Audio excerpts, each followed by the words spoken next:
Hello everyone, welcome back to my channel. Yesterday I have played for you a video with Maria Zakharova, a spokeswoman for the Ministry of Foreign Affairs of Russian Federation.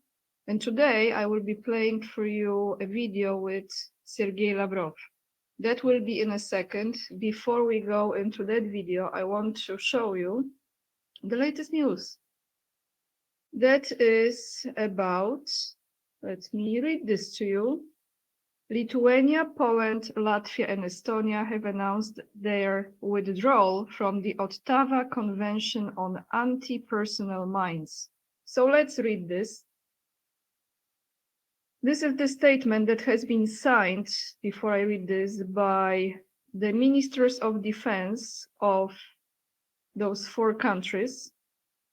And it states, statement by the Estonian, Latvian, Lithuanian and Polish ministers of defense on the withdrawal from the Ottawa Convention. Since the ratification of the Anti-Personnel Mine Ban Convention, Ottawa Convention, the security situation in our region has fundamentally deteriorated.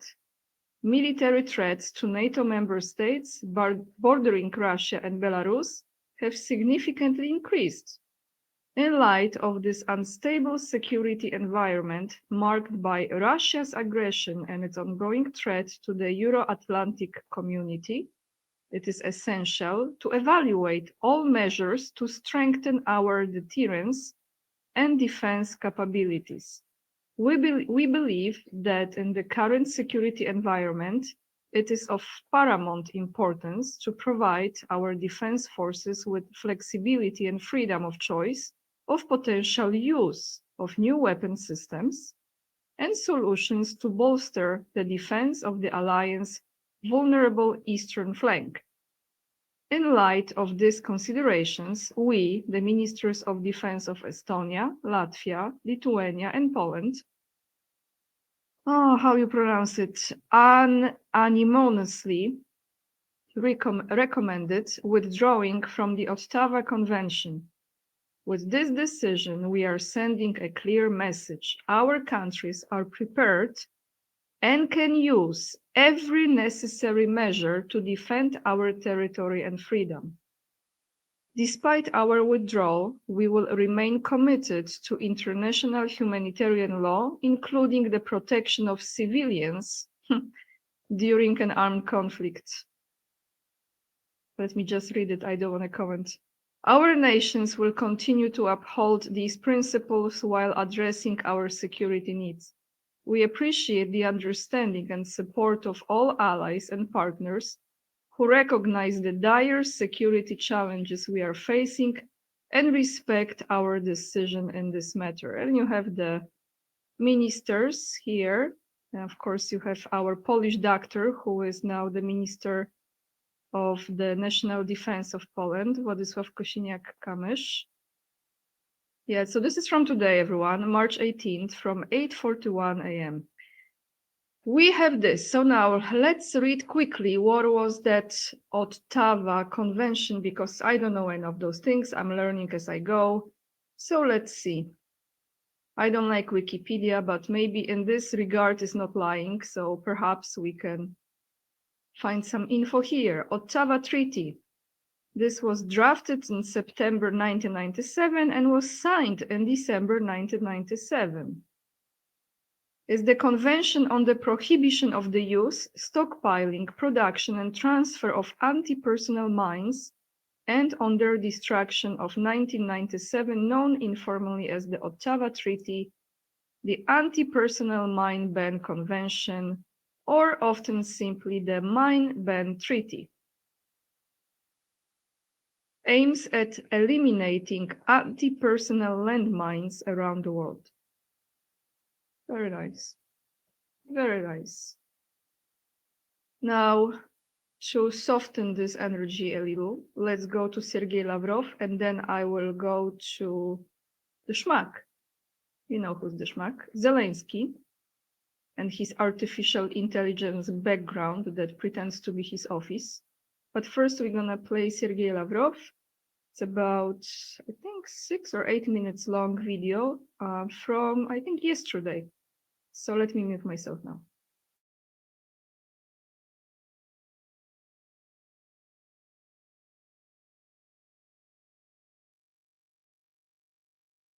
Dear colleagues, I welcome you to another meeting of the Business Council under the Minister of Foreign Affairs. We regularly meet in this format to discuss current issues at the intersection of foreign policy and economics, both external and internal economics. They are interconnected. A regular and substantive exchange of opinions, as well as coordination of efforts, is especially in demand at this stage of historical development, when a hybrid war, and in a certain sense simply a war, has been waged against Russia. And attempts are being made to reverse the objective process of the formation of a multipolar world. In the field of economics, restrictive measures, sanctions, and other methods of unfair competition are being used. Production and distribution chains are being disrupted. Artificially created debt burdens are increasing. And there is a fragmentation of the regulatory and legal environment.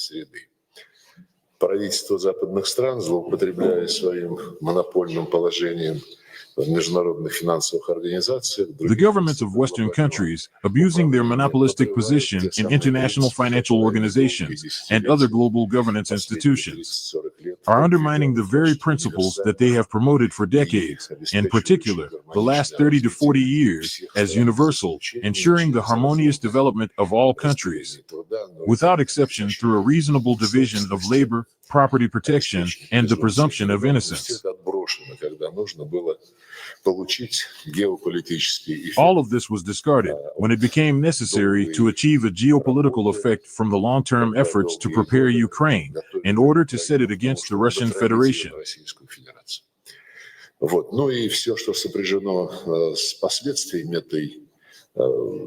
Близорукой, недальновидной позиции и политики Запада, все это, конечно, не отменяет. Everything associated with the consequences of this short-sighted and imprudent position of the West, despite the negative trends that can no longer be concealed, does not negate the fundamental fact of the steady and consistent shift of the center of global development from the Euro-Atlantic region to the Asia-Pacific region and, more broadly, to the global East and South. The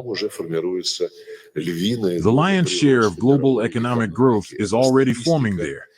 And these statistics clearly record the historical process and trend.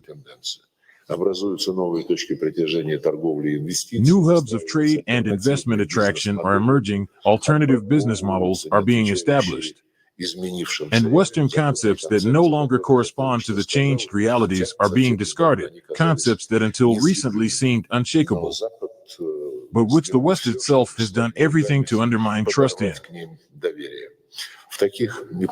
In such challenging circumstances, Russian economic operators are demonstrating high-stress resilience, as well as the readiness and ability to work productively in foreign markets. Many of them have gained a confident pace in developing new areas of cooperation with international partners. A number of ambitious projects are being successfully implemented in various sectors of bilateral and multilateral economic cooperation, as well as within integration frameworks. The Ministry of Foreign Affairs considers providing political and diplomatic support to domestic businesses in foreign markets as one of the ministry's priority activities. We consider it fundamentally important, together with the economic departments of the government and domestic companies, to defend the sovereignty of the Russian Federation by consistently strengthening constructive cooperation with a wide range of interested countries within the global majority. We have no doubt that sooner or later, sound approaches to establishing mutually beneficial and fair interaction with Russia will make their way even in those states whose governments today are taking unfriendly, if we speak plainly, hostile actions against us. The first glimpses of awareness of this necessity can, if one wishes, already be noted in some of them today. Но полагаться на добрую волю нынешних However, we cannot противников, rely on the goodwill of our current adversaries, who have declared their goal to be inflicting a strategic defeat upon us. This is also a matter of principle. Во-первых, опыт общения с Западом First, our experience of dealing with the West has taught us not to trust its promises and assurances, but to judge solely by concrete, practical actions. Ну, а во-вторых, последние годы, по-моему, преподнесли нам очень хороший урок, который заключается в том, Second, что the past years have provided us with a valuable lesson. We can no longer allow a situation where key sectors of our economy, finance, and technology depend on the whims of Western suppliers. зависеть от капризов западных поставщиков. Мы в самых главных отраслях In the most critical industries that ensure the country's military, food, and economic security, we must be self-sufficient. самодостаточны. И, конечно, это все This, of course, implies cooperation with our strategic partners and allies. I am confident that leading Russian companies will play a significant role in shaping a new paradigm of international economic relations and establishing stable cooperation mechanisms with foreign partners without unilateral concessions and without compromising the achievement of long-term national development goals and, in the broadest sense, the sovereignty of the Russian Federation.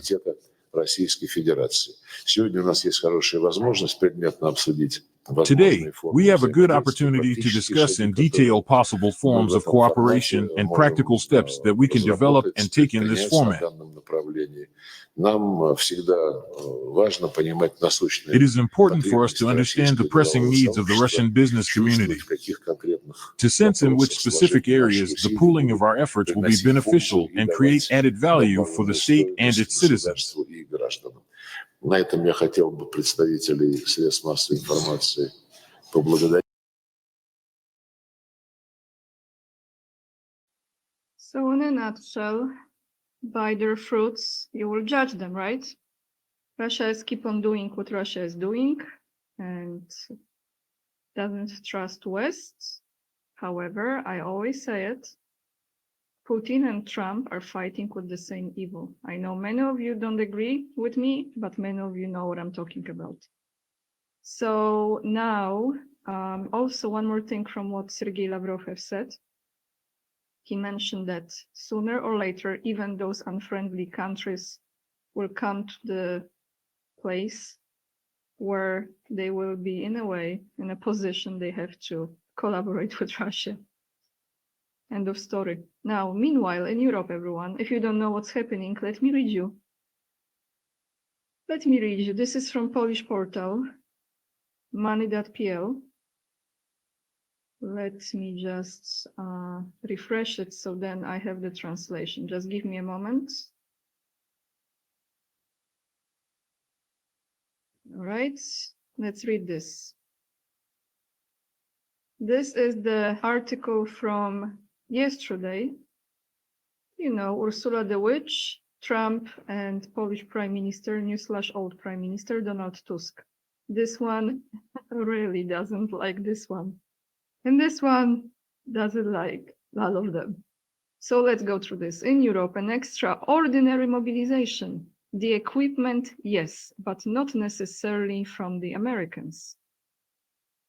And Wednesday, and that is tomorrow, is the key day. And why it's a key day? Because Brussels will unveil the white paper on European defense on Wednesday. That is mañana, tomorrow. An important role is to be played by the 150 billion fund for armaments. Poland has a chance to benefit from this solution, but it must face pressure to spend money on European, not American or Korean military equipment. Yeah, I mean, dictatorship at its finest.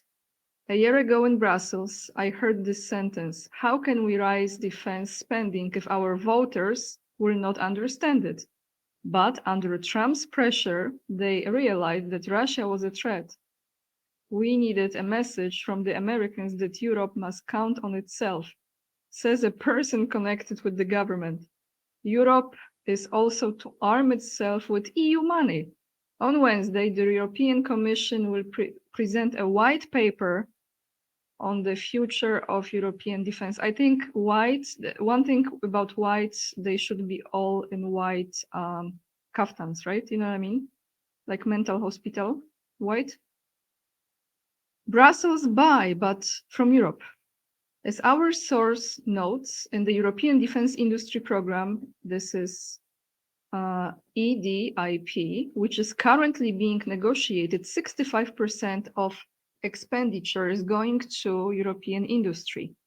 In the case of Poland, this is troublesome in the long run, as our most important purchases, such as Abrams tanks or K2 tanks, F-35 or FA-50 aircraft, self-propelled howitzers or rocket artillery, as well as Patriot anti-aircraft systems, are purchased from the USA and South Korea. The question is, to what extent we will be able to finance them with EU money? Guys, I cannot stop. I mean, it's just, I'm laughing at this because this is just so ridiculous, all of this. This is possible because significant contracts are being implemented in Poland. A contract for the Borsuk infantry fighting vehicle is to be concluded soon. Up to 118 vehicles are to be ordered at the beginning, but ultimately much more. The purchase of infantry fighting vehicles, which theoretically could also be built in Poland, is also being planned. In addition, the Polonization of the Korean K2 tank or the purchase of domestically produced drones are also at stake. We can also spend money from the fund on European weapons. The tender for submarines for the Orca program is still ongoing, to which bidders from, you see bidders when you're bidding on something, right? From Italy, Spain, Germany, France, Sweden, and Korea have applied. So I will scroll down just to one part here, and then I will attach this entire article down below, because this is the main question. Who will benefit? It's right here. Thirdly, the question is, who will be the beneficiary of the armed fund? Unofficially, it can be heard that a list of projects for which the money can be allocated is being created. It is not only about purchases, but also investments, especially in the, what's this word? For mentioned European Defense Industry Program, the mentioned European Defense Industry Program, which is to be addressed mainly to European manufacturers. Of course. In this respect, it will also create opportunities for Polish defense companies, private and state-owned, to participate in the mentioned increase in orders. Notwithstanding the above, state-owned arms companies are making efforts to increase their production capacity. The optimal scenario will be at least partial financing from EU funds. Sorry for my reading today. I don't know if it's like Mercury retrograde or something, but you can find the entire article down below this video. And since we are on the topic of war, we have the Schmack from Ukraine, who is sending a message, a warning message, before the phone call between Putin and Trump will take place. And he is, in my opinion, zero doubt, in some artificially generated space. Yeah, who knows where he is?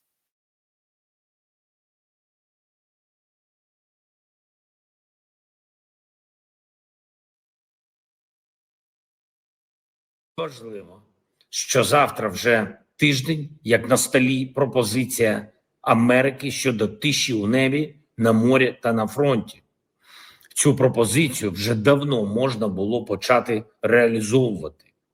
Кожен день в умовах війни – це життя людей. Зараз вже майже тиждень, як абсолютно всім у світі, навіть тим, хто вже 3 роки не хотів визнавати правду. Очевидно, що саме Путін продовжує і затягує цю війну. Саме Путін вже тиждень не здатний вичавити із себе так у відповідь на пропозицію тиші. Він там розповідає що завгодно, але не те, що хоче почути зараз увесь світ. Безумовна пропозиція тиші – фактично збереження життів, щоб дипломати могли працювати для гарантування безпеки і надійного миру. Саме цю пропозицію Росія ігнорує. Тиск потрібен, щоб нарешті в Москві сприйняли, що їхню війну треба завершувати.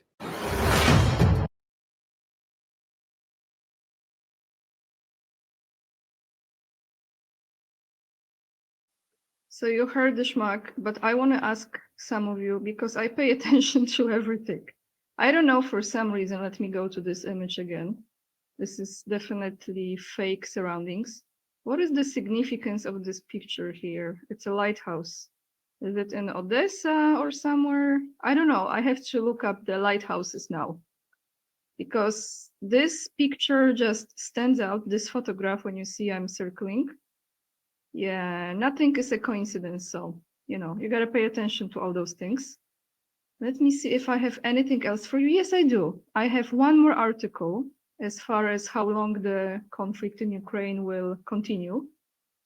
And this is a statement from the Minister of Foreign Affairs of Hungary.